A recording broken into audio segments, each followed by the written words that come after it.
Going My Way with Alan Williams, brought to you by the Lawson Family Foundation, planting positive seeds for the future.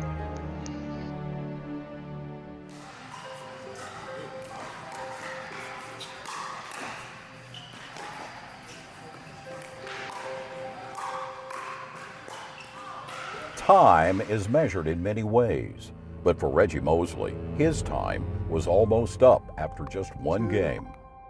Now I went to sit down, and that's all the memory I had. We were just sitting there talking, and we were laughing and cutting up, and then Reggie fell over into my arms, sorta. I remember saying, "Please God, don't let my friend die in my arms. Please God." CPR was started until paramedics arrived. Reggie's wife, Barbara, says a voice spoke to her. Kneel down by your husband and encourage him and start praying. And the next thought was, you gotta drive that car by yourself. You better look for your insurance papers because you gotta plan a funeral. All those negative thoughts, they would come in, but it felt like they hit a force field and they would bounce off. For 27 minutes, Reggie Mosley had no pulse. He was declared dead.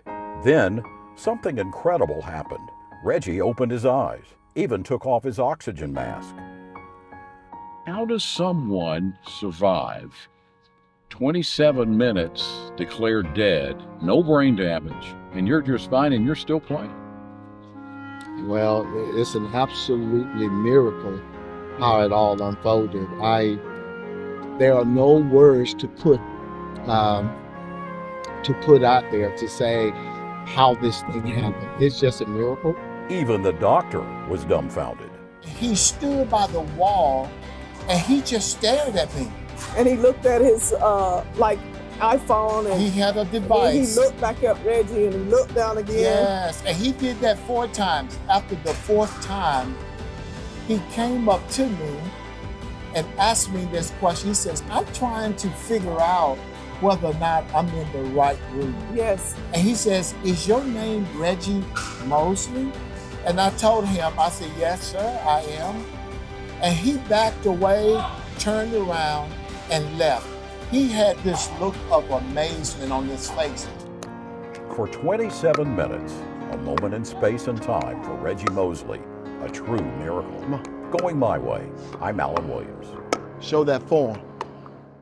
Driven by the belief that every life has equal value, the Lawson Family Foundation strives to make a positive difference for East Tennesseans. This week, we honor Safe Families for Children, an organization that supports and strengthens families, preventing child abuse and neglect, and helping to reduce the number of children entering the welfare system. Safe Families for Children and the Lawson Family Foundation, sowing positive seeds for the future.